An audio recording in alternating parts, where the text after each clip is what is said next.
हाय दोस्तों, आज के वीडियो की शुरुआत करते हैं जून महीने के करंट अफेयर्स के साथ। तो ये जून महीने का करंट अफेयर इरूटेरिया का जो कि आ चुका है। तो इस जून महीने के करंट अफेयर को 1 से 15 जून तक के वीडियो करंट को देखेंगे। इसमें जो भी इंपॉर्टेंट क्वेश्चन है उसको अच्छे ढंग से इसने व्यवस्थित किया है, तो इसको देखते हैं। बाकी ये वीडियो PDF जो है थोड़ा लंबा है, 30 पेज का है। इससे पहले के जो भी PDF थे वो 20 से 24 पेज के बीच का होता था, मैक्सिमम 26 पेज का था। ये 30 पेज का है, तो इसमें थोड़ा ज़्यादा जून महीने में करंट अफेयर है, इस वजह से इसमें ज़्यादा पेजेज है, 30 पेज है।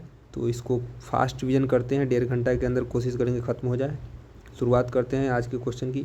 अंटार्कटिक संसद क्या है? भारत ने 20 मई से 30 मई 2024 तक केरल के कोच्चि में 46वीं अंटार्कटिक संधि परामर्श बैठक और 26वीं पर्यावरण संरक्षण समिति का सफलतापूर्वक मेजबानी किया है। भारत ने मेजबानी किया है।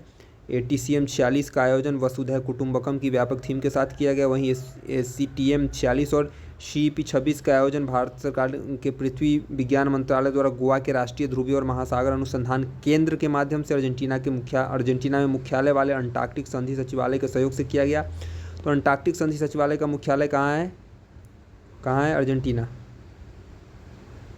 इस कार्यक्रम में पक्षों द्वारा अंटार्कटिक संधि कब हुआ था? 1959। याद रखें, अंटार्कटिक संधि 1959। तो इस कार्यक्रम में पक्षों द्वारा अंटार्कटिक संधि 1959 जो हुआ था उसके और अंटार्कटिक संधि के लिए पर्यावरण संरक्षण पर प्रोटोकॉल में, यानी कि मैड्रिड प्रोटोकॉल जो हुआ था। यानी क्वेश्चन आ सकता है कि अंटार्कटिक संधि के लिए पर्यावरण संरक्षण पर प्रोटोकॉल कब हुआ था? तो मैड्रिड में एक सम्मेलन हुआ था 1991 में, जिसे मैड्रिड प्रोटोकॉल कहते हैं। वहीं पर अंटार्कटिक संधि के लिए पर्यावरण संरक्षण पर प्रोटोकॉल हुआ था। इसकी पुष्टि की गई। मैत्री 2 की योजना को आधिकारिक रूप से प्रस्तुत किया गया। अंटार्कटिक में किसी भी नए निर्माण या पहले के लिए ATCM की मंजूरी की आवश्यकता होती है। अंटार्कटिक संधि परामर्श बैठक, तो अंटार्कटिक संधि परामर्श बैठक जो है यह ATCM अंटार्कटिक संधि प्रणाली से संबंधित गतिविधियों पर चर्चा और समन्वय के लिए प्राथमिक मंच है, जिसकी स्थापना 1959 के अंटार्कटिक संधि के तहत की गई थी। और ATCM कानूनी रूप से बाध्यकारी समझौते को अपनाता है। ATCM ने पर्यावरणीय संबंधी मामलों पर सलाह और सिफारिशें प्रदान करने के लिए एक सहायक निकाय के रूप में पर्यावरण संरक्षण समिति की स्थापना जो है की है। अंटार्कटिक संधि 1959, जिसकी चर्चा अंटार्कटिका में गतिविधियों को नियंत्रित करने वाला यह एक अंतर्राष्ट्रीय समझौता है। यानी अंटार्कटिक क्षेत्र में कोई भी गतिविधि होती है तो उसको नियंत्रित करने के लिए एक अंतर्राष्ट्रीय स्तर का समझौता हुआ था। अंटार्कटिक संधि समझौता 1959 में हुआ था। यह महाद्वीप को एक वैज्ञानिक संरक्षित क्षेत्र के रूप में, यानी अंटार्कटिक संधि समझौता के तहत यह अंटार्कटिक जो महाद्वीप है इसे एक वैज्ञानिक संरक्षित क्षेत्र के रूप में घोषित किया गया है। और भारत 1983 में इसमें शामिल हुआ। अब तक 56 देश अंटार्कटिक संधि में शामिल हो चुके हैं। क्वेश्चन अगर डेप्थ में जाता है तो यही सब क्वेश्चन आएगा। जिम्बाब्वे जिग नई स्वर्ण मुद्रा को जिम्बाब्वे ने जारी किया। हाल ही में जिम्बाब्वे ने अपनी नवीनतम मुद्रा जिग लॉन्च किया है। जिम्बाब्वे की दीर्घकालिक आर्थिक अस्थिरता को दूर करने के उद्देश्य यह शुरू किया गया, जो कि एक स्वर्ण समर्थित मुद्रा है। यानी स्वर्ण आधारित समर्थित यह मुद्रा नवीन वैध मुद्रा का उद्देश्य वर्षों की मुद्रास्फीति और विनिमय दर की अस्थिरता के बाद देश की वित्तीय प्रणाली में स्थिरता प्रदान करना और विश्वास बहाल करना। यानी कि जिम्बाब्वे में काफ़ी लंबे समय से मुद्रास्फीति का सामना कर रहा है जिम्बाब्वे। इस वजह से इसने जिग एक अद्वितीय मुद्रा के रूप में पेश किया है। यह स्वर्ण भंडार द्वारा समर्थित है तथा सुनिश्चित करता है कि इसका मूल्य सरकार के पास मौजूदा भौतिक सोने द्वारा समर्थित होगा। जिग नोट और सिक्के निम्न वर्ग वर्ग में उपलब्ध होंगे और जारी भी किए जाएंगे, जैसे कि 1 जिग, 2 जिग, 5 जिग, 10 जिग, 20, 50, 100, 200 जिग के रूप में। जिग को लॉन्च करने के कारण तो वहाँ उच्च मुद्रास्फीति है, इससे निपटने के लिए जिग को लॉन्च करने की आवश्यकता पड़ी। जिग जो है वह जिम्बाब्वे जो है वो उच्च मुद्रास्फीति दर से जूझ रहा है। हाल के वर्षों में वार्षिक मुद्रास्फीति यहाँ 500, जहाँ भारत और अन्य विकासशील विकसित देशों में मुद्रास्फीति 6, 7, 5 का रहता है, वहाँ जिम्बाब्वे में 500 देखी गई है। जिम्बाब्वे की अर्थव्यवस्था विगत 25 वर्षों में संकट में जूझ रही है। सार्वजनिक अविश्वास 2008 के हाइपर इन्फ्लेशन, यानी 2008 में उच्च मुद्रास्फीति संकट आया था पूरे दुनिया के स्तर पे। और पिछले मुद्दों के कारण जिम्बाब्वे के लोगों का जो है वो केंद्रीय बैंक पर अविश्वास बढ़ चुका है। विरूपाक्ष मंदिर, तो विरूपाक्ष मंदिर की कहाँ है आप लोग जानते हो? यह कर्नाटक का विख्यात विरूपाक्ष मंदिर। हाल ही में विरूपाक्ष मंदिर का एक हिस्सा, यानी मंदिर का सालू मंटपा या मंडप मूसलाधार बारिश के कारण क्षतिग्रस्त हुआ है। तो विरूपाक्ष मंदिर राष्ट्रीय स्तर पर संरक्षित स्मारक है और यूनेस्को की विश्व धरोहर स्थल में भी इसे शामिल किया जा चुका है। मंदिर की उत्पत्ति 7वीं सदी मानी जाती है। विजयनगर सम्राट द्वारा 14वीं शताब्दी में इसका व्यापक विस्तार हुआ था। यह मंदिर जो है भगवान शिव को समर्पित मंदिर है, जिन्हें स्थानीय रूप से विरूपाक्ष या पंपापति के नाम से जाना जाता है। विरूपाक्ष मंदिर सहित हम्पी की समृद्ध स्थापत्य विरासत और ऐतिहासिक महत्व के कारण 1986 में इसको यूनेस्को द्वारा विश्व धरोहर स्थल के रूप में घोषित किया गया था। स्थापत्य विशेषताएं, तो यह मंदिर वास्तुकला का एक उत्कृष्ट उदाहरण है। इसकी विशेषता इसके भव्य गोपुरम, जिसको कि द्वार कहा जाता है, यानी दक्षिण भारत के मंदिर में गोपुरम किसके लिए उपयोग में लिया जाता है, तो यह प्रवेश द्वार के लिए, ऊंचे प्रवेश को द्वार को गोपुरम कहा जाता है। गर्भगिरी के ऊपर स्थित शिखर और इसकी जटिल नक्काशी और स्तंभों वाला एक हॉल है। नक्काशी और मूर्तियों से भरपूर गोपुरम में विभिन्न देवताओं, पौराणिक दृश्यों और जानवरों को दर्शाया गया है। हम्फी का एकमात्र लगातार कार्यरत मंदिर, जिसमें एक गर्भगिरी, स्तंभयुक्त हॉल और सबसे विस्तृत हॉल जिसमें 100 स्तंभ है, पूर्व कक्ष, भव्य गोपुरम और कई छोटे मंदिर के साथ एक मंदिर, रसोई घर और प्रशासनिक कार्यालय के रूप में यह शामिल है। वर्ष 2024 में वैश्विक बेरोजगारी दर में गिरावट की संभावना व्यक्त की है। किसने? ILO ने, इंटरनेशनल लेबर ऑर्गेनाइजेशन ने संकेत दिया है कि 2024 में वैश्विक बेरोजगारी दर 4.9% रहने का अनुमान है, जबकि मूल रूप से अनुमान लगाया गया था कि इस साल बेरोजगारी दर बढ़कर 5.2 होगी, जो कि अभी भी कहा गया है कि 4.9 होगी। एग्जैक्ट डाटा अभी नहीं आया है भाई।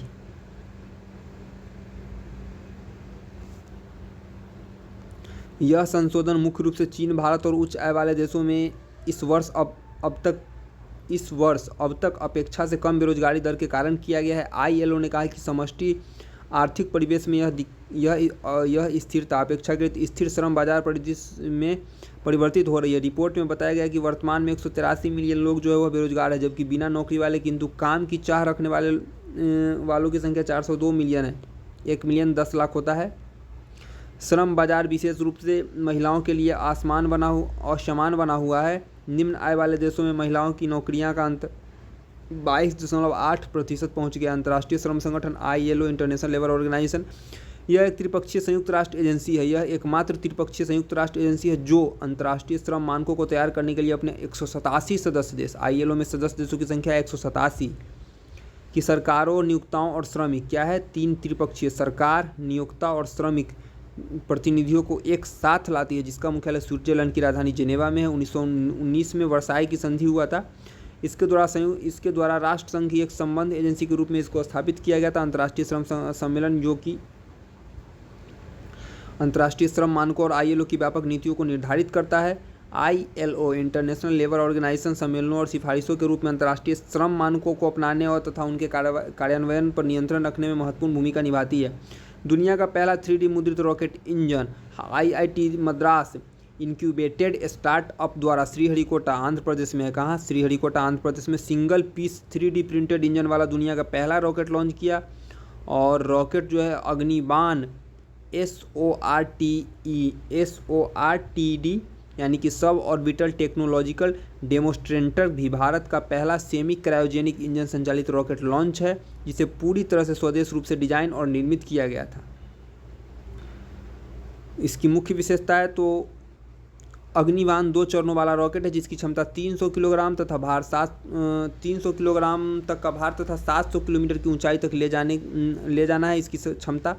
रॉकेट इंजन लिक्विड ऑक्सीजन और केरोसिन से संचालित होता है। यह कम और उच्च झुकाव वाली दोनों कक्षाओं तक पहुंच सकता है। यह पूरी तरह से मोबाइल है, जिसे 10 से अधिक लॉन्च पोर्ट पहुंचने के लिए डिजाइन किया गया है। परीक्षण उड़ान का उद्देश्य घरेलू प्रौद्योगिकी का प्रदर्शन करना, महत्वपूर्ण उड़ान डेटा एकत्र करना, अग्निकुल के कक्षीय प्रक्षेपण यान अग्निबाण के लिए प्रणालियों के इष्टतम कामकाज को सुनिश्चित करना।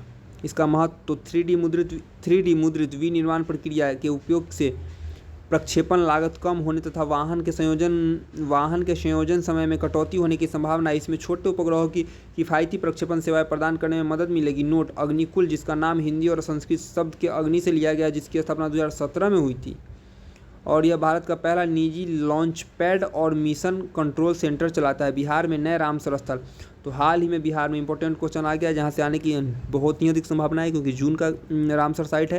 तो बिहार की 2 आर्द्रभूमि को रामसर स्थल के रूप में, यानी 2 वेटलैंड को रामसर साइट्स के रूप में घोषित किया गया है। और ये देश में मान्यता प्राप्त जल जमाव वाले पारिस्थितिकी तंत्रों की कुल संख्या 82 हो गई। मुख्य बिंदु बिहार के जमुई, कहाँ? जमुई जिला में 2 आर्द्रभूमि, जमुई जिला के 2 आर्द्रभूमि नागी और नकटी पक्षी अभयारण्य को रामसर कन्वेंशन के तहत अंतर्राष्ट्रीय महत्व की आर्द्रभूमि की वैश्विक सूची में जोड़ा गया है। बहुत ही इंपॉर्टेंट है। बिहार के जमुई में है। नागी नकटी पक्षी अभयारण्य कहाँ है? नागी और नकटी पक्षी अभयारण्य बिहार के जमुई में है, जिसको रामसर कन्वेंशन के तहत अंतर्राष्ट्रीय महत्व की आर्द्रभूमि की वैश्विक सूची में जो है वह सम्मिलित किया गया है। ये 2 नए वेटलैंड जो है वो जमुई के कहाँ, जमुई के झाझा वन क्षेत्र में स्थित मानव निर्मित जलाशय हैं। इनके जलग्रहण क्षेत्र में पहाड़ियों से घिरे शुष्क पर्णपाती वन है। नकटी पक्षी अभयारण्य को मुख्य रूप से नकटी बांध के निर्माण के माध्यम से सिंचाई के लिए विकसित किया गया था। आर्द्र भूमि और इसके आसपास के क्षेत्रों में पक्षियों, स्तनधारी मछली, जलीय पौधे, सरीसृप और उभयचरों की 150 से अधिक प्रजातियों के लिए आवास प्रदान करता है। इसमें वैश्विक रूप से संकटग्रस्त प्रजातियां भी शामिल है, जैसे संकटग्रस्त भारतीय हाथी, देसी कैटफिश यानी कि वाल्गो अट्टू जिसको कहते हैं। नकटी पक्षी अभयारण्य को वर्ष 1984 में स्थानीय स्तर पर पक्षी अभयारण्य के रूप में घोषित किया गया था। तो क्वेश्चन यहाँ से ये भी आ सकता है कि नकटी पक्षी अभयारण्य कहाँ है, तो जमुई में। इसको कब जो है एक पक्षी अभयारण्य के रूप में राष्ट्रीय स्तर पर मान्यता मिली थी, तो 1984 का वह समय था जब इसको एक पक्षी अभयारण्य के रूप में घोषित किया गया था, रामसर कन्वेंशन। तो अंतर्राष्ट्रीय महत्व की आर्द्र भूमियों की पहचान करने और उसे नामित करने के लिए 2 फरवरी 1971 को रामसर अभी समय को अपनाया गया था। यह एक अंतर सरकारी संधि है और 1975 में जो है इसे पूरी तरह से लागू कर दिया गया था। काजा शिखर सम्मेलन 2024 और वन्यजीव उत्पाद व्यापार, तो हाल ही में काजा शिखर सम्मेलन 2024 का आयोजन जाम्बिया के लिविंगस्टोन शहर में हुआ था। तो लिविंगस्टोन जाम्बिया में, तो इंपॉर्टेंट है, पूछ सकता है। काजा शिखर सम्मेलन का आयोजन सिर्फ पूछ सकता है, तो यह जाम्बिया के लिविंगस्टोन में काजा शिखर सम्मेलन का आयोजन हुआ, जिसमें प्रतिनिधि सदस्यों ने वन्यजीव और वनस्पति के लुप्तप्राय प्रजातियों में अंतर्राष्ट्रीय व्यापार पर कन्वेंशन से हटने के अपने आह्वान को दोहराया। मुख्य बिंदु तो कावांगो जाम्बेजी ट्रांस फ्रंटियर संरक्षण क्षेत्र यानी कि काजा TFCA के 5 देशों ने CITES साइट्स के तहत हाथी दांत व्यापार पर प्रतिबंध से नाखुश है और प्रतिनिधियों ने साइट्स छोड़ने का आह्वान जो है उसको दोहराया है। सदस्यों ने पश्चिम पर दोहरे मापदंड अपनाने का आरोप लगाया है। उनका तर्क है कि हाथी दांत के व्यापार पर पूर्ण प्रतिबंध अनुचित है और इससे उन्हें अपनी विशाल हाथी आबादी से आर्थिक लाभ उठाने का अवसर नहीं मिल पाएगा। कावांगो जाम्बेजी ट्रांस फ्रंटियर संरक्षण क्षेत्र जो है, यह कावांगो जाम्बेजी ट्रांस फ्रंटियर संरक्षण क्षेत्र 5,20,000 वर्ग किलोमीटर में फैला है। यह 5 दक्षिण अफ्रीकी देशों के कुल हिस्सों को कवर करता है। तो क्वेश्चन ये उठ सकता है कि कावांगो जाम्बेजी ट्रांस फ्रंटियर संरक्षण क्षेत्र जो है कितने, तो 5,20,000। इससे ज़्यादा इंपॉर्टेंट क्वेश्चन कि कितने देशों में फैला हुआ है, तो 5 कहाँ के, तो अफ्रीका के, क्योंकि अफ्रीका महादेश के दक्षिणी भाग में, तो 5 दक्षिण अफ्रीकी देशों के कुल हिस्सों को यह कवर करता है कावांगो जाम्बेजी ट्रांस फ्रंटियर संरक्षण क्षेत्र। ये वे 5 दक्षिण अफ्रीकी देश कौन कौन है? दक्षिण अफ्रीका खुद में एक कंट्री है और अफ्रीका महादेश का दक्षिणी हिस्सा दक्षिण अफ्रीका कहा जाता है। तो दक्षिण अफ्रीका एक देश का भी नाम है। और जैसे कि भारत का दक्षिणी हिस्सा दक्षिण भारत के नाम से जाना जाता है, या एशिया का दक्षिणी हिस्सा दक्षिणी एशिया के नाम से जाना जाता है, उसी प्रकार अफ्रीका कॉन्टिनेंट का दक्षिणी साइड जो है वह दक्षिण एशिया के नाम से जाना जाता है। तो दक्षिण एशिया में बहुत सारे देश है, उसमें एक दक्षिण अफ्रीका भी है, बाकी जिम्बाब्वे भी है, नामीबिया, ये सारे देश है। तो इन देशों में, इन 5 दक्षिण अफ्रीकी देशों में कौन कौन ऐसे देश है जिसमें यह कावांगो जाम्बेजी ट्रांस फ्रंटियर संरक्षण क्षेत्र फैला हुआ है? तो अंगोला की राजधानी लावेला है शायद, लावेला इसकी राजधानी, अंगोला की राजधानी डिंडेला या कुछ देखना पड़ेगा। बोत्सवाना, नामीबिया, जाम्बिया और जिम्बाब्वे, ये 5 देश है। इसकी राजधानी ऑप्शन आए तो लगा सकते हैं, एग्जैक्ट याद नहीं आ रहा है। तो अंगोला, बोत्सवाना, नामीबिया, यहाँ से अभी भारत के प्रधानमंत्री ने यहाँ से चीते के लिए चीतों को लाया था नामीबिया से। और जाम्बिया, जिम्बाब्वे, तो ये 5 जो है अफ्रीका महादेश के दक्षिण हिस्से के देश है, जहाँ कावांगो जाम्बेजी ट्रांस फ्रंटियर संरक्षण क्षेत्र के रूप में ये इन 5 देशों में इनका फैलाव है। इन देशों में हाथी की आबादी बहुत अधिक है। तो इन देशों में हाथियों की संयुक्त आबादी अफ्रीका की कुल आबादी का 2/3 से ज़्यादा, यानी लगभग 66 से 70% इसके कहने के हिसाब से 2/3 से ज़्यादा है। लगभग 4.5 लाख हाथी होने का अनुमान है इसके पास, इन केवल 5 देशों के बाद। बोत्सवाना में हाथियों की सबसे बड़ी आबादी, तो दुनिया में सबसे अधिक आबादी अगर पूछे आबादी कहाँ है, तो बोत्सवाना में लगभग 1,32,000 हाथी अकेले बोत्सवाना में। क्वेश्चन हाथी से आ सकता है, नया डाटा है, इस वजह से। हाल ही में भारतीय राष्ट्रीय भुगतान निगम NPCI, भारतीय राष्ट्रीय भुगतान निगम NPCI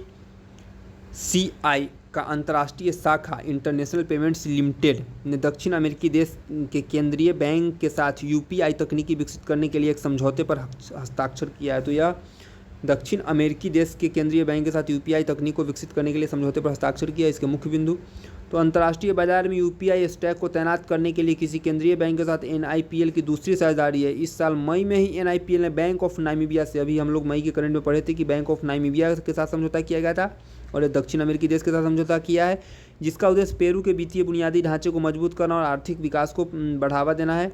महत्व, तो त्वरित भुगतान सुविधा, यह साझेदारी व्यक्तियों और व्यवसायों के बीच त्वरित भुगतान की सुविधा प्रदान करता है। डिजिटल भुगतान, यह पेरू की बैंकिंग सुविधा से वंचित आबादी तक डिजिटल भुगतान के उपयोग को विस्तार करता है।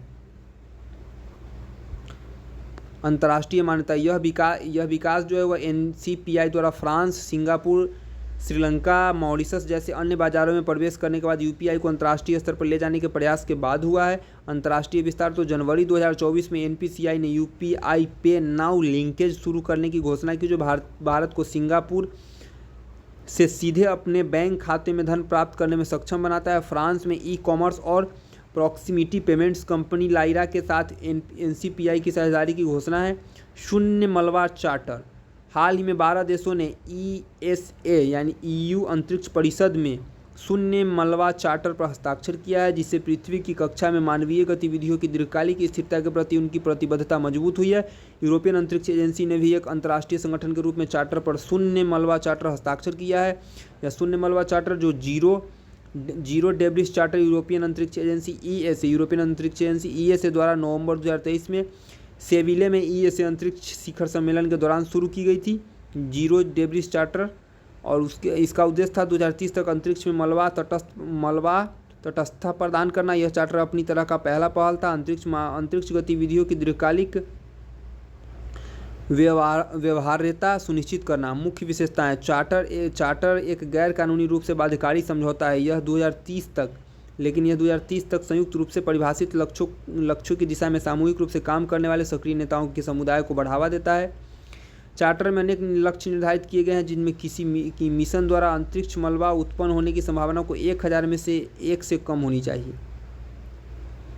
यह पारदर्शी सूचना साझाकरण और अंतरिक्ष यातायात समन्वय को प्रोत्साहित करता है। अंतरिक्ष मलबा कक्षा में मौजूद कोई भी मानव निर्मित वस्तु जो कि उपयोगी उद्देश्य की पूर्ति नहीं करता है, जैसे कि पुराना अंतरिक्ष यान, रॉकेट चरण, सूक्ष्म मलबा इत्यादि, ये सब है। जेल में बंद सांसदों के अधिकार, तो हाल ही में संपन्न लोकसभा चुनाव में आतंकवाद के आरोप में जेल की सजा काट रहे 2 उम्मीदवारों की जीत ने उनके शपथ लेने और सांसद के रूप में कार्य करने की क्षमता पर सवाल खड़ा किया है। संवैधानिक प्रावधान, संविधान का अनुच्छेद 101 का 4 अध्यक्ष की पूर्व अनुमति के बिना संसद के दोनों सदनों से सदस्यों की अनुपस्थिति से संबंधित है। संसद सदस्य के रूप में शपथ लेना एक संवैधानिक अधिकार है। चूंकि वे जेल में है, इसलिए उनको शपथ ग्रहण समारोह के लिए संसद तक ले जाने के लिए अधिकारियों की अनुमति लेनी होगी। शपथ लेने के बाद वे स्पीकर को पत्र लिखकर सदन में उपस्थित होने में अपनी असमर्थता के बारे में सूचित करेंगे। इसके बाद स्पीकर उनके अनुरोधों को सदन की अनुपस्थिति संबंधी समिति के पास भेज देंगे। सदस्य को सदन की कार्यवाही अनुपस्थित करने की अनुमति से संबंधित सिफारिश समिति द्वारा की जाती है। 2013 में सुप्रीम कोर्ट के फैसले आई थी। उसके अनुसार आतंकवाद के आरोप में जेल काट रहे उम्मीदवारों को यदि दोषी ठहराया जाता है तो ऐसे सांसद और विधायक अयोग्य घोषित किए जाएंगे। जनप्रतिनिधि अधिनियम 1951 की धारा 8(3) के तहत सांसदों को यदि उन्हें किसी अपराध के लिए दोषी ठहराया जाता है और कम से कम 2 वर्ष की कारावास की सजा सुनाई जाती है तो सांसदों को अयोग्य घोषित कर दिया जाता है। वैश्विक लैंगिक अंतराल रिपोर्ट आया है। वैश्विक लैंगिक अंतराल सूचकांक, ग्लोबल जेंडर गैप इंडेक्स जिसको बोलते हैं, 2024 संस्करण में भारत को सर्वेक्षण किए गए 146 देशों में से 129वां स्थान मिला है। भारत नीचे से 18वें स्थान पर है। मुख्य बिंदु, 2024 में सभी 146 देशों के लिए वैश्विक लिंग अंतर स्कोर 68.5% था। पिछले वर्ष की तुलना में 0.1% अंक का सुधार हुआ है। इस दर से पूर्ण समानता तक पहुंचने में 134 साल लगेंगे। आइसलैंड 93.5%, लगातार 15वें वर्ष इंपॉर्टेंट है। क्वेश्चन आ सकता है लगातार 14वें, लगातार 15वें, लगातार 17वें, लगातार 5वें। तो लगातार 15वें वर्ष सबसे अधिक लैंगिक समानता वाला देश बना हुआ है। इसके बाद शीर्ष 5 रैंकिंग में फिनलैंड, नॉर्वे, न्यूजीलैंड तथा स्वीडन है। तो एक पर हमेशा याद रखिएगा, आइसलैंड है। जेंडर गैप इंडेक्स में 93% और 15 साल से लगातार एक पर है, 15 साल से। सेकेंड पे फिनलैंड, नॉर्वे, न्यूजीलैंड और स्वीडन है 3, 4, 5 पे। विश्व में 140 देशों की सूचकांक में सूडान अंतिम स्थान पर है। सूडान को अंतिम स्थान मिला है। सूडान को जो है अंतिम स्थान मिला है। तो कुछ इंपॉर्टेंट इंडेक्स जो आता है जैसे कि भुखमरी, जेंडर गैप, तो इस सब का सारा डाटा याद करना आवश्यक होता है, क्योंकि इन सबों से ही क्वेश्चन डिटेल्स में पूछा जाता है। बाकी जो उतना इंपॉर्टेंट क्वेश्चन नहीं होता है, उससे बस 1 लाइनर क्वेश्चन आता है कि कहाँ कौन सूचकांक में भारत का स्थान। इन सब से क्वेश्चन अंदर से आ सकता है कि अंतिम पे कौन है, तो सूडान। भारत का स्थान कौन है, बाकी पाकिस्तान 3 स्थान गिरकर 145वें पे आ गया है, तो 42 पे रहा होगा, 45 पे गया, यानी नीचे से सेकंड पे हमारा पाकिस्तान। भारत का प्रदर्शन 146 देशों की वैश्विक रैंकिंग में 2 स्थान नीचे आकर भारत 2023 में 127 पे था, अब 2024 में 129वें पे आया। यहाँ से भी क्वेश्चन उठ सकता है कि भारत को 2 स्थान का फायदा हुआ है, नुकसान हुआ है, या 1 स्थान का फायदा नुकसान। तो यहाँ पे 2 स्थान का नुकसान हुआ है और 129 पे भारत गया है, 23 में ये 127वें पे था। विभिन्न श्रेणियों में भारत की रैंकिंग, तो ये अलग अलग श्रेणी में पहले रैंकिंग निकाला जाता है, उसके बाद ओवरऑल रैंकिंग। तो राजनीतिक सशक्तिकरण में भारत 65वें नंबर पर आया है, आर्थिक भागीदारी और अवसर में 142, शैक्षणिक उपलब्धि में 112, स्वास्थ्य और जीवन सुरक्षा में 142। ये पूरा बहुत कम चांस है कि डिटेल्स में यहाँ से क्वेश्चन उठाया जाए, हमें लगता है बस ओवरऑल पूछेगा 129। वैश्विक लैंगिक अंतराल रिपोर्ट विश्व आर्थिक मंच, जिसको WEF फुल फॉर्म होता है, वर्ल्ड इकोनॉमिक फोरम द्वारा जारी किया जाता है। तो ये भी पूछ सकता है कि इसको जारी कौन करता है, तो जेंडर गैप इंडेक्स जो होता है वैश्विक लैंगिक अंतराल रिपोर्ट को WEF वर्ल्ड इकोनॉमिक फोरम विश्व आर्थिक मंच द्वारा जारी किया जाता है। 4 प्रमुख आयामों में लैंगिक समानता का आकलन करता है और आर्थिक भागीदारी, अवसर, शैक्षणिक उपलब्धि, स्वास्थ्य और अस्तित्व तथा राजनीतिक सशक्तिकरण, इन 4 चीज़ों को आधार बनाकर जेंडर गैप इंडेक्स को जारी कर दिया जाता है। वर्ष 2006 में इसकी स्थापना के बाद के समय से लैंगिक अंतरालों को समाप्त करने की दिशा में प्रगति को यह ट्रैक करता है कि किस वर्ष कितना नुकसान घाटा हुआ। बाल पोषण रिपोर्ट 2024, तो ये रिपोर्ट से क्वेश्चन आने की संभावना हमेशा BPSC में बनी रहती है। हाल ही में यूनिसेफ ने बाल खाद्य गरीबी रिपोर्ट शीर्षक से, किसने, यूनिसेफ ने, किस नाम से, तो बाल खाद्य गरीबी रिपोर्ट के शीर्षक के नाम से बाल पोषण रिपोर्ट 24 को जारी किया। यूनिसेफ जो है बाल खाद्य गरीबी को प्रारंभिक बचपन यानी जीवन के पहले 5 वर्षों में पौष्टिक और विविध आहार तक पहुंचने और उपभोग करने में बच्चों की असमर्थता के रूप में परिभाषित किया है। मुख्य बिंदु, विश्व भर में 5 वर्ष के कम आयु के प्रत्येक 4 में से 1 बच्चे जो हैं वह गंभीर खाद्य गरीबी का सामना कर रहे हैं, यानी लगभग 27% बच्चे, यानी कि ओवरऑल दुनिया का 181 मिलियन। दक्षिण एशिया और उप सहारा अफ्रीका में गंभीर बाल खाद्य गरीबी में रहने वाले 181 मिलियन बच्चों में से 2/3 यानी 68% से अधिक बच्चे हैं। भारत में 40% बच्चे गंभीर खाद्य अभाव का सामना कर रहे हैं। कारण क्या है, तो बढ़ती असमानता, संघर्ष और जलवायु संकट के साथ ही बढ़ती खाद्य की कीमतें, खाने की सामान की कीमतें, अस्वास्थ्यकर खाद्य पदार्थों की अधिकता, हानिकारक खाद्य विपणन रणनीतियाँ और बच्चों का भोजन देने का खराब प्रथा जो अभी करंट में चल रहा है। ये बाल खाद्य गरीबी उन्मूलन को नीतिगत अनिवार्यता के रूप में स्थापित करना, पौष्टिक और स्वस्थ भोजन को छोटे बच्चों के लिए सबसे सुलभ, किफ़ायती और वांछनीय विकल्प के लिए खाद्य प्रणालियों में परिवर्तन लाना, CFP की गंभीरता का आकलन करने के लिए डेटा प्रणालियों को मजबूत करना, हाइड्रोन परियोजना। तो हाइड्रोन प्रोजेक्ट क्या है, हाइड्रोन परियोजना यूरोपियन अंतरिक्ष एजेंसी ESA ने अंतरिक्ष आधारित इंटरनेट के लिए अपनी स्वयं का उपग्रह नेटवर्क विकसित करने हेतु हाइड्रोन परियोजना की घोषणा किया। तो क्वेश्चन डायरेक्ट आ गया कि हाइड्रोन परियोजना को किसने घोषित किया है, तो ये कारनामा किया है यूरोपियन अंतरिक्ष एजेंसी ने। यहाँ से डायरेक्ट क्वेश्चन आ सकता है। हाइड्रोन परियोजना क्या है,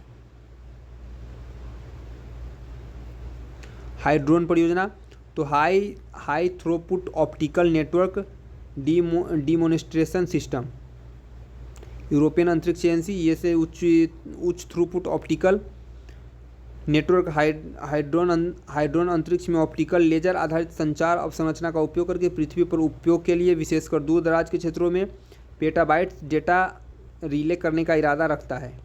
यह अत्यधिक उन्नत दूरसंचार क्षमता को सक्षम करने के लिए मौजूदा रेडियो आवृत्ति चैनलों का पूरक होगा।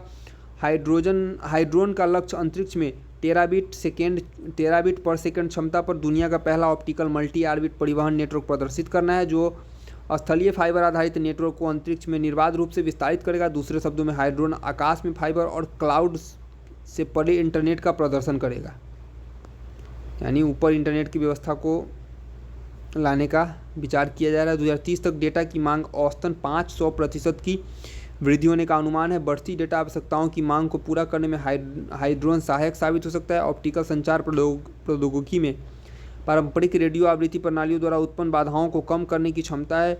ब्रॉडबैंड की कमी वाले दूर दराज के क्षेत्रों में इंटरनेट पहुंच उपलब्ध कराना, ESA ने 2027 और 2029 के बीच हाइड्रोन के चरणबद्ध प्रक्षेपण की योजना बनाई है।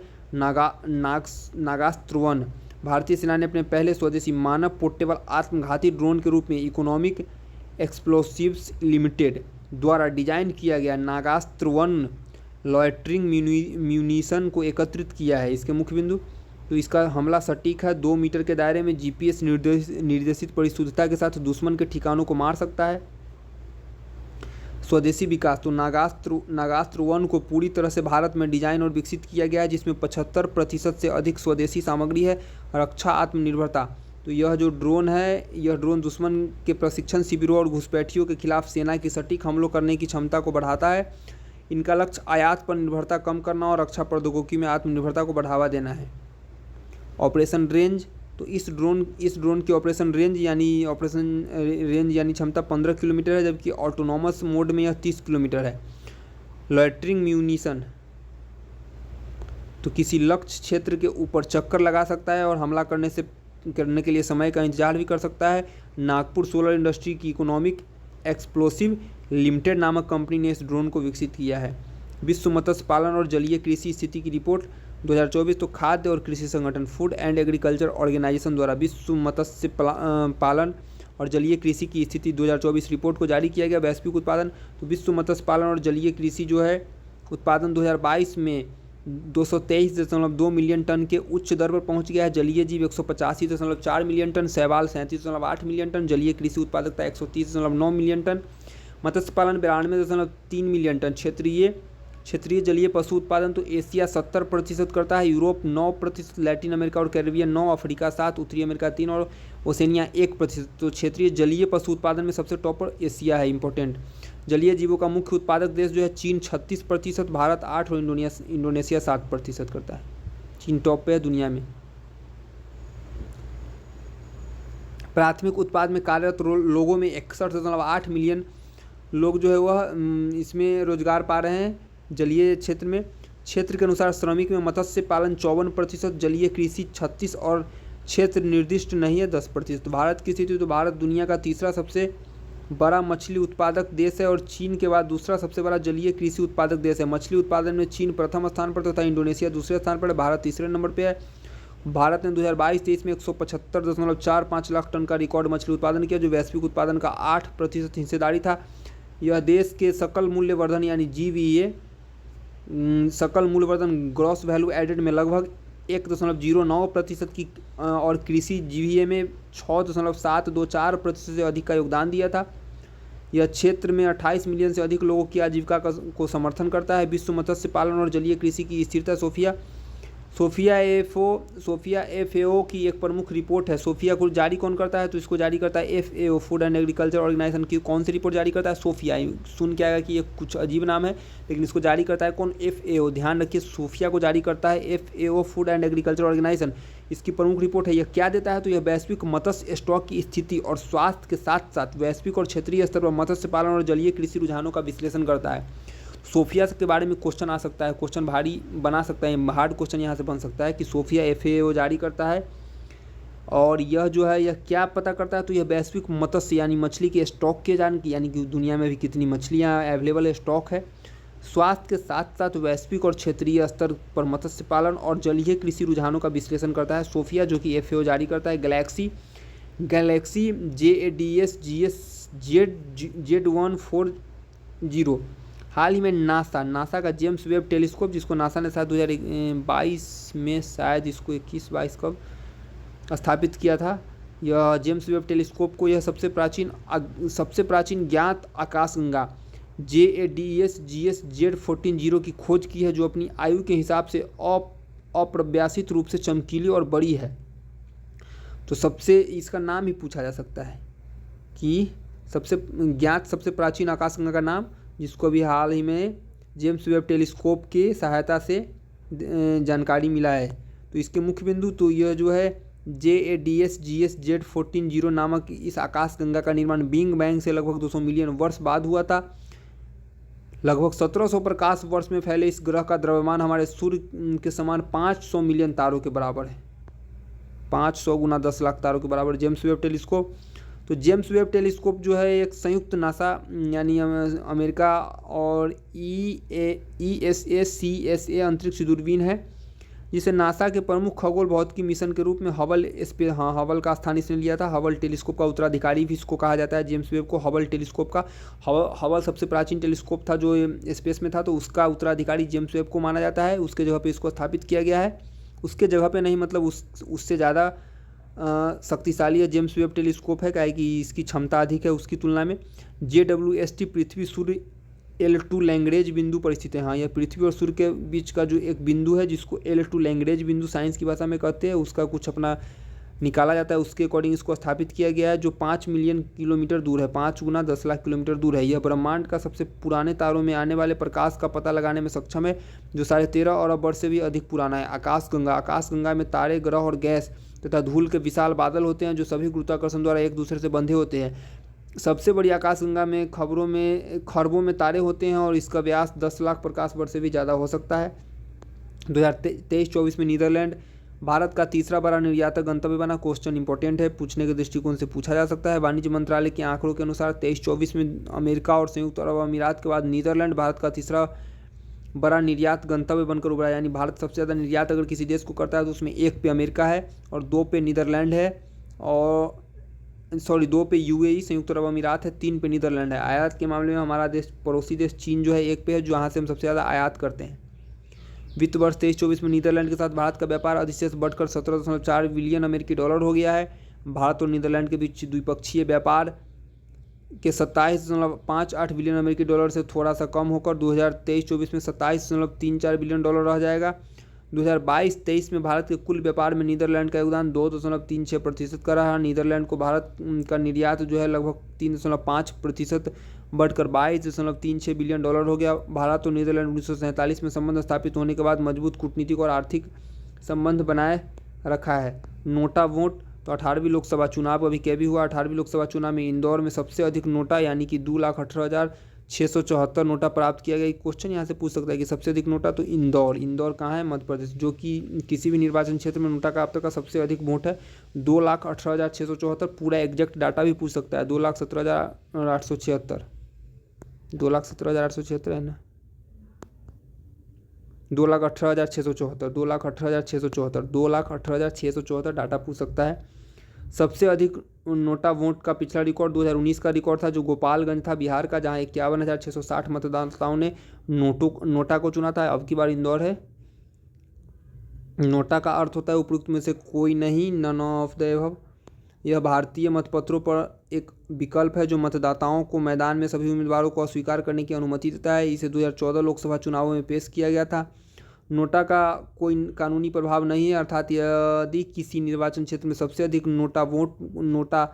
वोट नोटा को मिलता है तो दूसरा सबसे सफल उम्मीदवार जो है वह जीत जाता है। इसका उद्देश्य मतदाता गोपनीयता की रक्षा करना तथा मतदाताओं के सभी चुनाव लड़ रहे उम्मीदवारों के प्रति अपनी स्वीकृति व्यक्त करने की अनुमति देना है। सुप्रीम कोर्ट में दायर याचिका में कहा गया है कि यदि नोटा को बहुमत प्राप्त होता है तो चुनाव को अमान्य घोषित किया जाना चाहिए और नए सिरे से चुनाव कराए जाने चाहिए। हालांकि एक पूर्व मुख्य चुनाव आयुक्त के अनुसार नोटा एक प्रतीकात्मक प्रभाव होता है और यदि किसी सीट पर 50% से अधिक वोट इसे मिलते हैं नोटा को, तभी चुनाव परिणामों पर इसे कानूनी रूप से प्रभावी बनाने का विचार किया जा सकता है। तृष्णा मिशन, तृष्णा यानी कि thermal infrared imaging satellite for high resolution natural resource assessment. यह मिशन इसरो और फ्रांस की CNES, फ्रांस की एजेंसी का नाम क्या है, CNES के बीच एक सहयोगात्मक प्रयास है जिसे क्षेत्रीय से वैश्विक स्तर पर सतही ऊर्जा बजट के लिए पृथ्वी की सतह के तापमान उत्सर्जन और बायोफिजिकल और विकिरण चर की उच्च स्थानिक और उच्च लौकिक रिजोल्यूशन निगरानी प्रदान करने का डिजाइन किया गया है। इसका उद्देश्य स्थलीय जल तनाव और जल उपयोग की मात्रा निर्धारित करने के लिए महाद्वीपीय जीवमंडल के ऊर्जा और जल बजट की विस्तृत निगरानी करना है। शहर ऊष्मा द्वीपों के व्यापक मूल्यांकन, ज्वालामुखी गतिविधियों और भूतापीय संसाधनों से जुड़ी तापीय विसंगतियों का पता लगाना है। तृष्णा उपग्रह 2 प्राथमिक पेलोड से सुसज्जित है। CNES द्वारा प्रदान किया गया thermal infrared TIR payload 4 channel long wave infrared imaging sensor की सुविधा देता है, जो उच्च रिजोल्यूशन सतह तापमान और उत्सर्जन का मानचित्रण करने में सक्षम है। इसरो द्वारा विकसित visible near infrared short wave infrared payload में 7 स्पेक्ट्रम बैंड शामिल है, जिसमें महत्वपूर्ण बायो फिजिकल और विकिरण बजट चर उत्पन्न। इस सबसे क्वेश्चन नहीं आएगा भाई साहब, दिया है डिटेल्स में, इसे मेंस में काम आ जाए।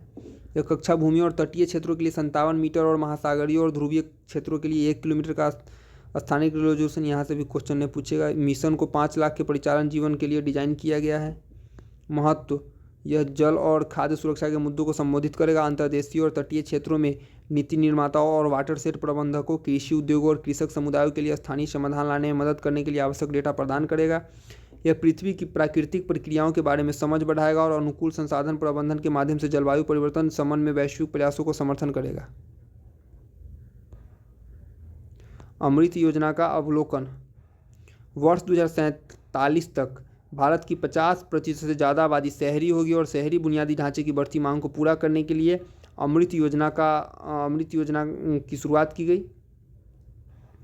क्या है अमृत योजना? तो अमृत योजना कायाकल्प और शहरी परिवर्तन के लिए अमृत मिशन योजना की शुरुआत 2015 में ही की गई थी। इसका दूसरा संस्करण 21 में लॉन्च हुआ। इस योजना के तहत गतिशीलता और प्रदूषण से संबंधित बुनियादी ढांचे के विकास में कुछ चुनौतियों का समाधान किया जाना, जिसमें केंद्र से कुछ वित्तीय सहायता और बाकी हिस्सा राज्यों से संबंधित शहरों से जुटाया जाना था। इस मिशन के तहत 1 लाख से अधिक आबादी वाले 500 शहरों और कस्बों को अधिसूचित कर नगर पालिकाओं के साथ कवर के लिए तैयार किया गया था, जिसका उद्देश्य घर घर में पानी सुनिश्चित आपूर्ति के साथ नल और सीवरेज कनेक्शन को सुनिश्चित करना था। हरियाली और पार्कों जैसी अच्छी तरह के बनाए हुए खुले स्थानों का विकास और शहरों का मूल्य बढ़ाना था। सार्वजनिक परिवहन को स्विच करके या गैर मोटर चालित परिवहन के लिए सुविधाओं का निर्माण करके प्रदूषण को कम करना था। वित्त वर्ष 15-16 में वित्त वर्ष 19-20 तक 5 वर्षों के लिए अमृत योजना के लिए कुल परिव्यय 50,000 करोड़ का था। अमृत 2.0 की विशेषता, तो यह प्रत्येक शहर के लिए नगर जल संतुलन योजना यानी कि CWBP के विकास के माध्यम से उपचारित सीवेज के पुनर्चक्रण और पुनः उपयोग, जल निकायों के लिए पुनरुद्धार और जल संरक्षण को प्रोत्साहित करती है। अमृत 2.0 के लिए कुल परिव्यय 2,99,000 करोड़ रुपये है। वर्तमान स्थिति, तो परियोजना का कार्यान्वयन बहुत धीमा है और अधिकांश राज्यों में इसका क्रियान्वयन 50% से भी कम पूरा हुआ है। लगभग 21 प्रमुख शहरों में भूजल खत्म होने वाला है। अपर्याप्त जल और सफाई स्वच्छता के कारण प्रतिवर्ष लगभग 2 लाख मौतें हो रही है। 67.3% पाइपलाइन सीवरेज निर्वहन प्रणाली से जुड़े नहीं है।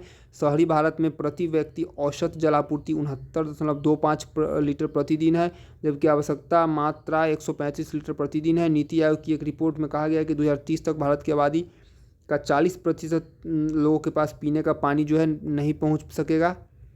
2047 की यात्रा, तो भारत का लक्ष्य स्वतंत्रता के 100वीं वर्षगांठ के साथ 2047 तक एक विकसित देश बनाना है। भारत के विकास के लिए एक स्पष्ट रोडमैप तैयार करना है, यानी 2047 तक विकसित देश।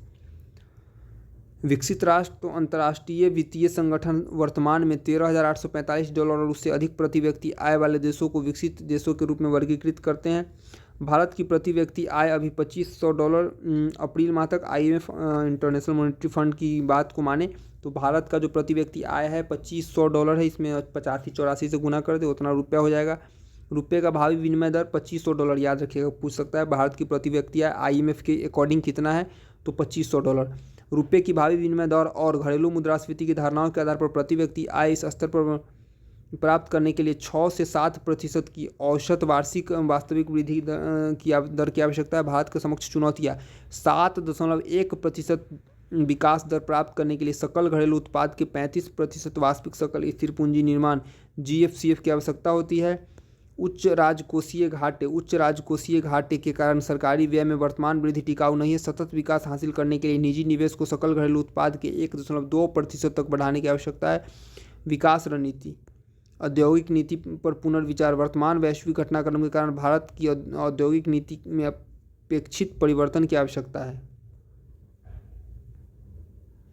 निर्यात आधारित सफलता, तो भारत अपनी औद्योगिक नीति में क्या परिवर्तन ला सकता है? निर्यात आधारित सफलता, भारत को सेवा निर्यात में सफलता के साथ साथ व्यापारिक निर्यात यानी भौतिक वस्तुओं में उत्कृष्टता प्रदर्शित करने की आवश्यकता है। कई पूर्वी एशियाई देशों ने निर्यात के माध्यम से तेजी से प्रगति हासिल की है। चीन का निर्यात 0.6% 1970 में था, बढ़कर कितना हो गया 11.9% 2022 में हुआ है। भारत का निर्यात 0.6% 1970 में था, बढ़कर मात्र 2.5% हुआ है। देखिए चीन की तुलना में हमारा विकास दर कितना पिछड़ा रहा है।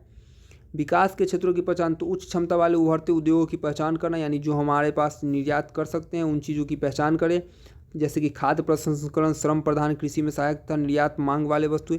सकारात्मक पक्ष, तो जनसांख्यिकीय लाभांश, भारत की आबादी का 40% से अधिक जनसंख्या 25 वर्ष से कम आयु का है। यह एक भारत के लिए लाभ की है कि जनसांख्यिकी लाभ इसको है।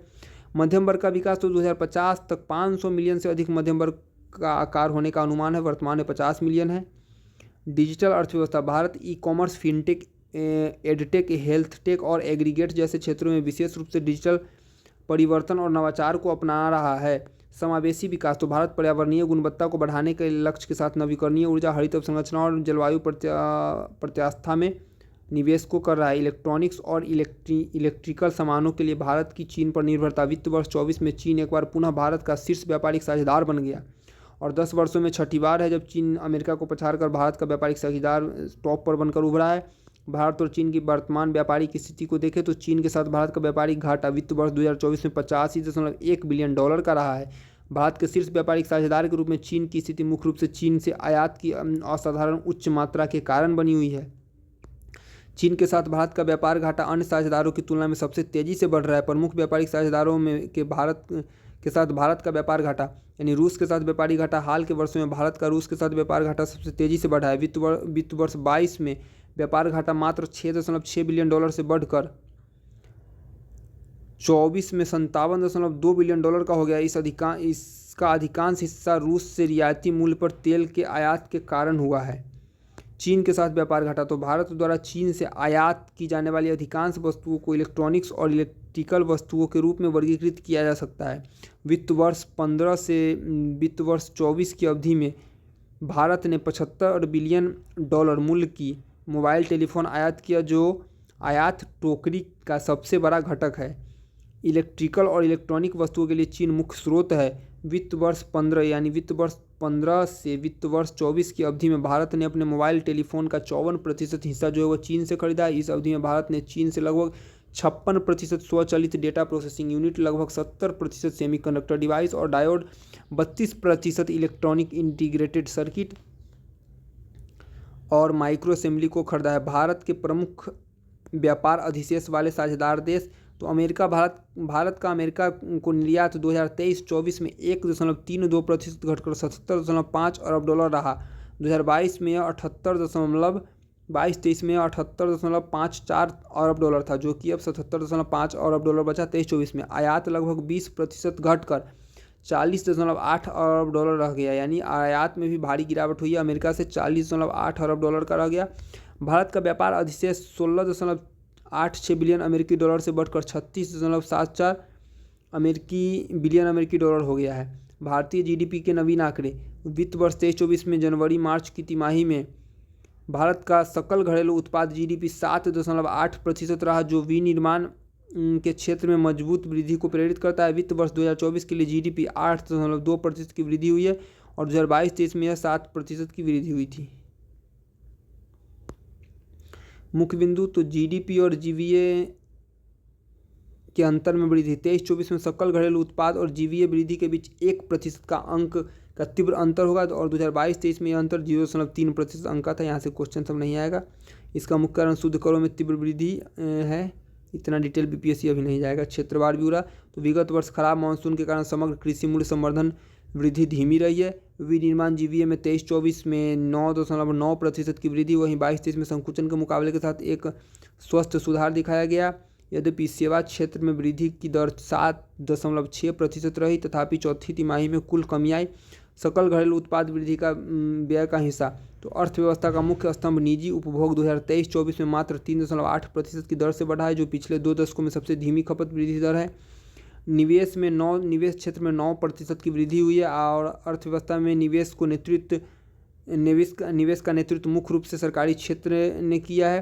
केंद्र सरकार के पूंजीगत व्यय में 2023-24 में 28% की अच्छी वृद्धि हुई है, जबकि कुल राज्य पूंजीगत में व्यय में 9 प्रमुख राज्यों के लिए अप्रैल फरवरी में लगभग 33% बढ़ा है। निर्यात। भारत का निर्यात कमजोर वैश्विक विकास के कारण धीमा पड़ा है। यद्यपि भारत से सेवा निर्यात में वृद्धि हुई है, किंतु वस्तु निर्यात वैश्विक मंदी के दंश से प्रभावित हुआ है। भविष्य के लिए जीडीपी वृद्धि दर का अनुमान, तो वित्त वर्ष 2024-25 के लिए जीडीपी वृद्धि दर लगभग 7% रहने का अनुमान है। ग्रामीण मांग में सुधार के संकेत है। दोपहिया वाहनों में की बिक्री अच्छी वृद्धि देखी गई है। ग्रामीण क्षेत्रों में एफएमसीजी बिक्री मात्रा में सुधार हुआ। संसद में विविधीकरण। 2024 लोकसभा चुनाव 18वीं थी। संसद में क्षेत्रीय दलों को ज़्यादा सीटें मिली। यह विकास भारत में संघवाद को मजबूत करता है, जो भारत जैसे विविधतापूर्ण राष्ट्र के लिए अत्यंत महत्वपूर्ण है।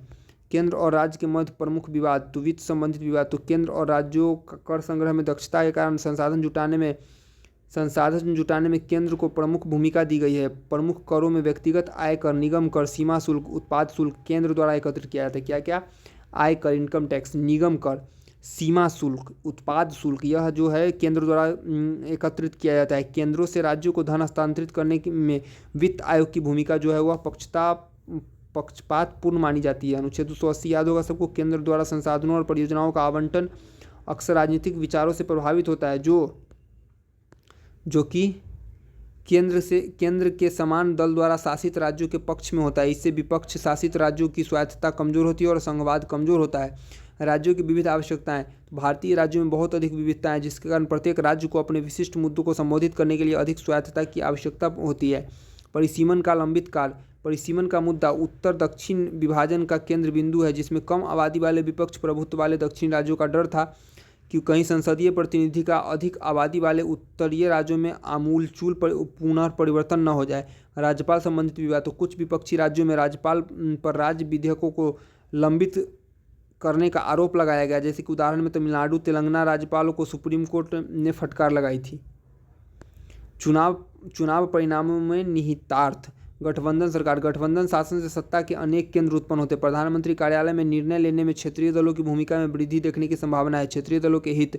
तो राज्य विशिष्ट मांगों में वृद्धि, जैसे आंध्र प्रदेश और बिहार के लिए विशेष दर्जे की मांग चल रही है। जाति जनगणना संबंधित मांग।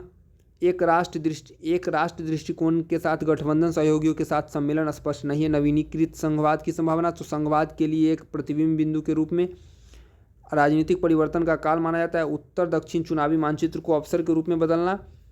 केंद्र राज्यों में विश्वास बहाल करने के लिए अखिल भारतीय संघीय समझौते की आवश्यकता और अधिक समावेशी शासन की संभावना। कृषि क्षेत्र की चुनौतियां एवं समाधान। तो भारत के कृषि क्षेत्र को आने वाले दशकों में कठिन चुनौतियों का सामना करना पड़ सकता है। किसानों की भलाई के लिए समर्थन की कमी और दशकों से पुराने तरीकों पर निर्भरता ने महत्वपूर्ण बाधाएं उत्पन्न की। भारतीय कृषि के क्षेत्र में कुछ चुनौतियां, जैसे जलवायु परिवर्तन। तो जलवायु परिवर्तन की घटनाओं से फसल उत्पादन और आजीविका पर नकारात्मक प्रभाव पड़ने की आशंका है। विश्व व्यापार संगठन WTO के प्रतिकूल निर्णय। WTO के विवाद निपटान तंत्र को कमजोर करने के आरोप में अमेरिका पर लगाया जाता है। WTO के प्रतिकूल निर्णय से भारतीय कृषि तथा किसानों को चुनौतियों का सामना करना पड़ सकता है। भूमि जोतों का जो है वह विखंडन। छोटी भूमि जोतों की बड़ी संख्या कुल कृषि योग भूमि का 85% है, जो कि उत्पादकों के लिए अपने पेशे से सम्मानजनक जीवन जीने की संभावना मूलतः सीमित करती है। कम खाद्य कीमतों के लिए वैश्विक अभियान, यानी इसे खेती पर्यावरणीय दृष्टि से असंभवनीय और आर्थिक दृष्टि से अलाभकारी हो जाती है। घटते जलभृत। कृषि के लिए जल की अत्यधिक मांग के कारण घटते जलभृत उस सीमा तक पहुंच रहे हैं जहां खाद्यान्न क्षेत्रों में सिंचाई के लिए जल निकालना आर्थिक रूप से व्यवहार्य नहीं रहा। कृषि में निवेश। तो कृषि अनुसंधान और विस्तार सेवाओं में भारी निवेश की आवश्यकता है। कृषि अनुसंधान में किया गया निवेश अन्य निवेशों की तुलना में 10 गुना से अधिक आर्थिक लाभ देता है। आगे की राह और समाधान। तो जलवायु अनुकूलन कृषि सृजन। तो वास्तविक समाधान जलवायु प्रत्यास्थी या स्मार्ट कृषि के सृजन के लिए संसाधनों का निवेश करने में निहित है। कुशल खाद्य श्रृंखला का निर्माण। तो इसके लिए परिवहन से लेकर भंडारण और प्रसंस्करण से लेकर संगठित खुदरा बिक्री तक बड़े पैमाने पर लॉजिस्टिक क्रांति की आवश्यकता होगी। वहीं किसान उत्पादक संगठनों या सहकारी समितियों को बढ़ावा देना। छोटे भूमि धारकों को किसान उत्पादक संगठनों या सहकारी समितियों के माध्यम से एक साथ लाया जाए। बिहार की विशेष राज्य के दर्जे की मांग। तो बिहार ने केंद्र सरकार से विशेष श्रेणी का दर्जा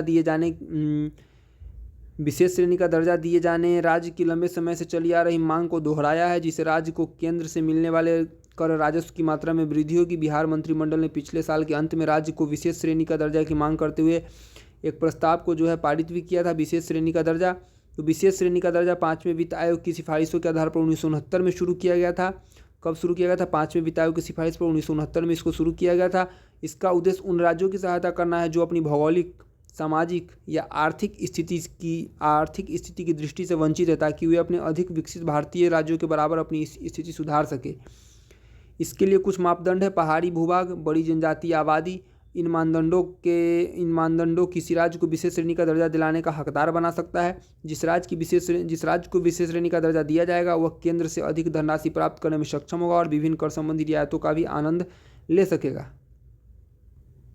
उदाहरण के लिए देखें तो विशेष श्रेणी का दर्जा प्राप्त राज्य में केंद्र सरकार द्वारा प्रायोजित योजनाओं के लिए केंद्र सरकार 90% धनराशि देती है, जबकि अन्य राज्यों को केंद्र सरकार केवल 60% धनराशि देती है और 80% धनराशि ही प्राप्त होती है। यानी अन्य राज्यों को 60 से 80% और जो विशेष है उन्हें 90% धनराशि केंद्र द्वारा दिया जाता है। विशेष श्रेणी का दर्जा प्राप्त करने वाले राज्यों में हमारा जम्मू कश्मीर, जो कि अभी केंद्र शासित प्रदेश के रूप में है, असम, नागालैंड, हिमाचल प्रदेश, उत्तराखंड समेत 6 अन्य राज्यों को विशेष दर्जा दिया गया। इस प्रकार 28 राज्यों में से 11 या 1/3 से ज़्यादा राज्य पहले से ही विशेष राज्य श्रेणी का दर्जा प्राप्त कर चुके हैं। बिहार विशेष श्रेणी का दर्जा क्यों मांग रहा है? तो बिहार जातीय आधारित सर्वेक्षण रिपोर्ट के अनुसार राज्य में 94 लाख गरीब परिवारों के कल्याण के लिए 5 वर्षों में अतिरिक्त 2.5 लाख करोड़ राशि की आवश्यकता होगी और राज्य की लगभग 1/3 आबादी गरीबी रेखा से नीचे जीवन यापन करती है। प्रति व्यक्ति आय, तो बिहार की वर्तमान मूल्य पर प्रति व्यक्ति आय इंपॉर्टेंट है, 59,367 रुपये होने का अनुमान है। बिहार आर्थिक सर्वेक्षण 2023-24 के अनुसार जो देश में सबसे कम है। और राज्य के कई मानव विकास संकेतक में भी राष्ट्रीय औसत से बिहार पीछे है। विभाजन, तो राज्य के विभाजन के कारण उद्योगों का झारखंड में स्थानांतरित हो जाने से बिहार का राजस्व तथा रोजगार सृजन क्षमता पर नकारात्मक रूप से प्रभाव पड़ा। प्राकृतिक आपदाएं, तो सिंचाई के लिए पर्याप्त जल संसाधनों की कमी और प्राकृतिक आपदाओं की बारंबारता ने राज्य की राजकोषीय स्थिति को लगातार प्रभावित करते रहता है। बाढ़ की समस्याएं, कभी सूखा, तो बुनियादी ढांचों का अभाव। 2013 में केंद्र द्वारा गठित रघुराम राजन समिति ने बिहार को सबसे कम विकसित श्रेणी में रखा था। चुनौतियां, तो केंद्र सरकार का प्रतिरोध। केंद्र सरकार केंद्र पर बढ़ते वित्तीय बोझ के कारण विशेष राज्य दर्जा देने में अनिच्छुक है, यानी इच्छा नहीं व्यक्त की है इसने। राज्य में प्रतिस्पर्धा, तो केंद्र को यह डर है कि कुछ राज्यों को विशेष श्रेणी का दर्जा देने से अन्य राज्यों पर भी केंद्र से यही मांग के लिए प्रोत्साहित होंगे। कर हस्तांतरण में वृद्धि, तो 14वें वित्त आयोग की सिफारिश के बाद राज्यों को करों का हस्तांतरण कुल विभाज्य पूल का 32% से बढ़ाकर 42% किया गया था 14वें वित्त आयोग में, और जिसे विशेष दर्ज का औचित्य कम हो गया। कई विश्लेषकों का कहना है कि बिहार के आर्थिक पिछड़ेपन पर आधारित यह मांग पूरी तरह से उचित है, क्योंकि राज्य सरकार को गरीबों के उत्थान के लिए कल्याणकारी परियोजनाओं पर खर्च करना होगा और राज्य को बुनियादी ढांचे को बढ़ावा देने में निवेश करना होगा। गठबंधन की सरकार, तो 14 लोकसभा चुनाव तक भारत में 21 साल तक गठबंधन की सरकार रही थी, 14 लोकसभा चुनाव से पहले। वहीं फिच यानी वित्तीय एजेंसी के अनुसार गठबंधन की राजनीति और राष्ट्रीय जनतांत्रिक गठबंधन एनडीए के लिए कमजोर जनादेश के कारण सुधार एजेंडे के ज़्यादा महत्वाकांक्षी हिस्सों पर कानून पारित करना चुनौतीपूर्ण हो सकता है।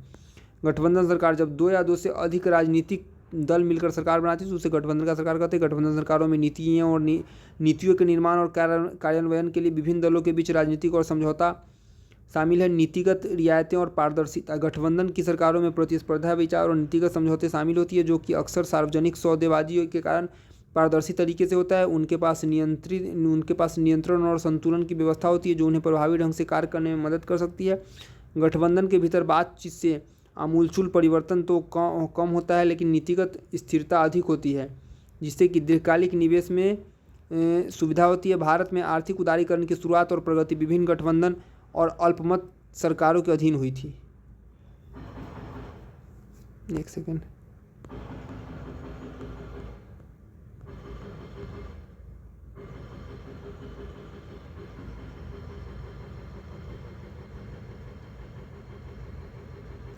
पिछली गठबंधन सरकार का प्रदर्शन, तो 1991 के बाद कोई भी बड़ी नीतिगत उलटफेर नहीं हुआ, केवल क्रमिक और वृद्धिशील परिवर्तन हुए। गठबंधन में संस्थागत निर्णय लेने की व्यवस्था में विविध आवाज़ों को स्थान मिलता है। एक दलीय सरकार द्वारा लिए गए कुछ एकतरफा निर्णय की तुलना में गठबंधन सरकारें सुधारों को सुविधाजनक बनाने में प्रभावी रही है। आर्थिक विकास और सुधार, तो आर्थिक विकास के लिए सुधार की आवश्यकता होती है। सुधार के लिए प्रायः निर्णयकर्ता की आवश्यकता होती है जो आम तौर पर एक दलीय सरकारों से जुड़ी होती है। हालांकि आर्थिक सुधार में गठबंधन सरकार यह सुनिश्चित करती है कि विभिन्न दृष्टिकोण को सुना जाए और नीतियाँ जो है वह अधिक स्थिर हो। गठबंधन सरकार से जुड़ी चुनौतियाँ, जैसे कि चुनौतियों में नीति वार्ता और अस्थिरता। गठबंधन सरकार को बातचीत और समझौता करने की चुनौतियों का सामना करना पड़ता है, जिसके परिणामस्वरूप कई वीटो बिंदु हो सकते हैं और निर्णय लेने में देरी हो सकती है। अधिक पारदर्शी होने के बावजूद गठबंधन सरकारों को विविध दृष्टिकोण के कारण नीति निर्माण में अशांति का अनुभव हो सकता है। केंद्र राज्य संबंध, तो गठबंधन जो सरकार होती है, गठबंधन सरकार नीति निर्माण में राज्य सरकार की भूमिका को बढ़ाती है, जो कि अधिक सूचित प्रक्रिया का प्रतिबिंबित करती है। केंद्र और राज्यों के बीच करों का विभाजन को लेकर समस्याएं, विशेषकर जीएसटी और विशेष उपकरों के लागू होने के बाद। वहीं आर्थिक दृष्टि और निर्णय निर्माण, तो गठबंधन जो है वह सहयोगी आमतौर पर आर्थिक सुधारों का समर्थन करता है, लेकिन निर्णय लेने की गति और शैली में बाधा उत्पन्न हो सकता है। संघवाद और केंद्रीकरण, तो निर्णय लेने के बढ़ते केंद्रीकरण और सामाजिक कल्याण लाभों पर केंद्र सरकार के नियंत्रण के कारण सहकारी संघवादों के वादों को चुनौतियों का सामना करना पड़ता है। एक दलीय सरकार और गठबंधन सरकार की में तुलना, तो एक दल की सरकार कई दलों के बीच लंबी बातचीत और आम सहमति बनाने की आवश्यकता के बिना तेजी से निर्णय ले सकती है। और जैसे कि माल और सेवा जीएसटी, एक दलीय सरकार विपक्षी दल, क्षेत्रीय हितों और नागरिक समाज सहित विभिन्न हितधारकों के साथ व्यापक परामर्श प्रक्रिया को दरकिनार कर सकती है, जिससे कि नीतियों के लिए व्यापक समर्थन की कमी हो सकती है। जैसे 2020 में पेश किए गए कृषि कानून या विमुद्रीकरण, एक दलीय सरकार सत्ता में केंद्रीकरण और संस्थागत तंत्र को कमजोर कर सकता है। G7 और भारत, तो हाल ही में G7 का 50वां 15 नंबर का 50वां 7 नेताओं का शिखर सम्मेलन जो है यह अपुलिया इटली में, बहुत इंपॉर्टेंट है। 50वां G7 शिखर सम्मेलन अपुलिया, इटली के अपुलिया में संपन्न हुआ। भारत ने एक आउटरीच देश के रूप में इसमें भाग लिया। यह प्रधानमंत्री के रूप में अपने तीसरे कार्यकाल के दौरान प्रधानमंत्री पहली अंतर्राष्ट्रीय यात्रा पर है। तीसरे कार्यकाल की पहली अंतर्राष्ट्रीय यात्रा कहाँ गए थे? इटली। G7 में भाग लेने। 50वां G7 शिखर सम्मेलन वैश्विक दक्षिण, यानी G7 शिखर सम्मेलन का मुख्य एजेंडा पूर्व और पश्चिम के बीच एक सेतु के रूप में कार्य करता है, जो वैश्विक दक्षिण पर शिखर सम्मेलन को फोकस के लिए संरेखित करता है। रूस यूक्रेन संघर्ष, मुख्य चर्चा वैश्विक संघर्ष, विशेष रूप से रूस और यूक्रेन युद्ध और इजरायल हमास संघर्ष पर केंद्रित रहा। यहाँ से क्वेश्चन आ सकते हैं प्री में। रूस यूक्रेन और हमास इजरायल युद्ध से क्वेश्चन आ सकता है, ध्यान रखें। रूस के खिलाफ यूक्रेन की सुरक्षा को मजबूत करने के लिए अमेरिका और यूक्रेन ने 10 साल से सुरक्षा समझौते पर हस्ताक्षर किया। यूक्रेन को वित्तीय सहायता, G7 नेताओं ने यूक्रेन के लिए $50 बिलियन ऋण का पैकेज सहमति व्यक्त किया, जिसमें रूस की जमी हुई केंद्रीय बैंक परिसंपत्तियों पर ब्याज को समपार्श्विक के रूप में उपयोग किया जाएगा। इजरायल गाजा संघर्ष, तो G7 शिखर सम्मेलन में अमेरिकी राष्ट्रपति के नेतृत्व में इजरायल गाजा संघर्ष को संबोधित किया गया। इसमें तत्काल युद्ध विराम, मानवीय सहायता में वृद्धि और तथा इजरायल और गाजा दोनों के लिए सुरक्षा सुनिश्चित हेतु एक व्यापक शांति समझौता शामिल होगा। आर्थिक सुरक्षा, तो G7 व्यापार सुरक्षा, गठबंधन निर्माण और चीन के बढ़ते प्रभाव का मुकाबला करके भारत प्रशांत क्षेत्र में आर्थिक और रणनीतिक हितों की सुरक्षा करने के लिए प्रतिबद्ध है। अपुलिया खाद्य प्रणाली, तो G7 अपुलिया खाद्य प्रणाली पहल का शुभारंभ किया गया। यह पहल खाद्य सुरक्षा और पोषण में संरचनात्मक बाधाओं को दूर करने के लिए प्रयासों को तेज करेगा। वैश्विक अवसंरचना निवेश हेतु साझेदारी, तो PGII 2027 तक PGII के माध्यम से $600 बिलियन अमेरिकी डॉलर तक जुटाना। जलवायु परिवर्तन, तो G7 को अपनाने 2030 उत्सर्जन कटौती लक्ष्यों को पूरा करने के लिए सहायता की आवश्यकता है, जिसमें 40 से 42% लक्ष्य की तुलना में 19 से 33% कटौती का अनुमान है। कृत्रिम बुद्धिमत्ता, तो उन्नत AI प्रणाली विकसित करने वाले संगठनों के लिए अंतर्राष्ट्रीय आचार संहिता के कार्यान्वयन का समर्थन करने के लिए एक ब्रांड विकसित करने की घोषणा की गई। भारत और G7, तो कृत्रिम बुद्धिमत्ता, भारतीय प्रधानमंत्री ने AI के क्षेत्र में भारत के नेतृत्व पर प्रकाश डाला और भारत राष्ट्रीय AI रणनीति विकसित करने वाला तथा सभी के लिए AI पर ध्यान केंद्रित करते हुए AI मिशन शुरू करने वाले पहले देशों में से एक था। पश्चिमी देशों के साथ संबंधों को मजबूत करना, यानी G7 शिखर सम्मेलन भारत को पश्चिमी देशों के साथ संबंधों को फिर से जोड़ने और उन्हें फिर से मजबूत करने का अवसर प्रदान करता है। क्षेत्रीय जुड़ाव और वैश्विक दक्षिणी, तो G7 शिखर सम्मेलन में अफ्रीका और भूमध्य सागर के साथ जुड़ाव पर इटली का ध्यान भारत को अपने विस्तारित पड़ोस में हितों के अनुरूप है। भारत और इटली वैश्विक दक्षिण के साथ G7 के संबंधों को नया आकार देने की प्राथमिकता साझा करता है। खाद्य एवं ऊर्जा, तो खाद्य एवं ऊर्जा सुरक्षा, भारत के लिए खाद्य एवं ऊर्जा सुरक्षा महत्वपूर्ण है और ये प्रमुख मुद्दे इटली में G7 एजेंडे के प्रमुख मुद्दे हैं। वैश्विक मध्यस्थता, तो इसमें भारत को वैश्विक मध्यस्थता यानी क्षेत्र का प्रबंधक तथा चीन के बढ़ते खतरे के विरुद्ध एक सक्रियकर्ता के रूप में परिवर्तित होने में भी मदद मिल सकता है। G7 की उत्पत्ति